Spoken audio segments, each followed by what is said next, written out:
కావ్య రాజ్ దగ్గరికి వచ్చి, "ఏవండీ ఈరోజు ఏం జరిగిందో తెలుసా? ఆఖరి ప్రయత్నంగా నేను ఈరోజు హాస్పిటల్‌కి వెళ్ళాను. అక్కడ ఏం జరిగింది అంటే, అసలు మన బిడ్డని ఎవరు తీసుకొని వెళ్ళిపోయారో మొత్తం విషయాలన్నీ తెలిసాయి. ఆ నర్స్‌ని అడిగితే అన్ని విషయాలు బయట పెట్టింది" అని చెప్పేసైతే అంటూ ఉంటుంది. ఇంతలో అక్కడ ఉన్న ధర్మేంద్ర దగ్గరికి వెళ్ళి అడిగితే, "నీ బిడ్డను నీకు ఇవ్వను అని కూడా నాకు వార్నింగ్ ఇచ్చాడు" అని చెప్పేసైతే అంటూ ఉంటుంది. ఆ మాటలు విని అక్కడ ఉన్న రాజు అయితే ఒక్కసారిగా షాక్ అయిపోతూ ఉంటాడు.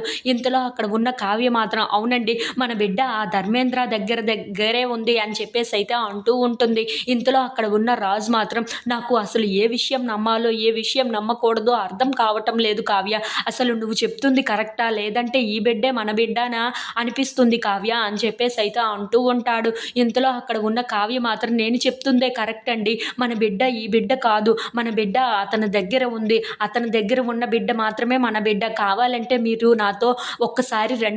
మన బిడ్డని చూసిన తర్వాతైనా సరే నేను చెప్తుంది మీకు నిజమే అనిపిస్తుందండి అని చెప్పేసైతే అంటూ ఉంటుంది. ఆ మాటలు విని అక్కడ ఉన్న రాజు అయితే కావ్యతో తన వెనకాతల వెళ్తూ ఉంటాడు. ఇంతలో ధర్మేంద్ర తన వాళ్ళ ఆవిడతో అయితే భోజనం చేస్తూ ఉంటాడు. ఇంతలో ఎవరికీ తెలియకుండా రాజునైతే ఆ ఇంటికి తీసుకొని వచ్చి తన బిడ్డని చూపెడుతూ ఉంటుంది. అది చూసి అక్కడ ఉన్న రాజు అయితే ఒక్కసారిగా షాక్ అయిపోతూ ఉంటాడు. ఇంతలో అక్కడ ఉన్న బిడ్డను తీసుకొని అయితే ఎత్తుకొని ముద్దులు పెడుతూ ఉంటుంది. అది చూసి అక్కడ ఉన్న రాజుకైతే ఏంటో అయోమయంగా ఉండిపోతూ ఉంటాడు. నిజంగా కావ్య చెప్పినట్లుగా ఈ బిడ్డ మా బిడ్డేనా అని చెప్పేసైతే అనుకుంటూ కావ్య వైపు అయితే అలా చూస్తూ ఉండిపోతాడు. ఇంతలో అక్కడ ఉన్న కావ్య మాత్రం తన బిడ్డని ఎత్తుకొని చాలా గట్టిగా హగ్ చేసుకుంటూ తన గుండెలకు హత్తుకుంటూ ఉంటుంది. అది చూసి అక్కడ ఉన్న రాజు అయితే చూస్తూ ఉండిపోతాడు.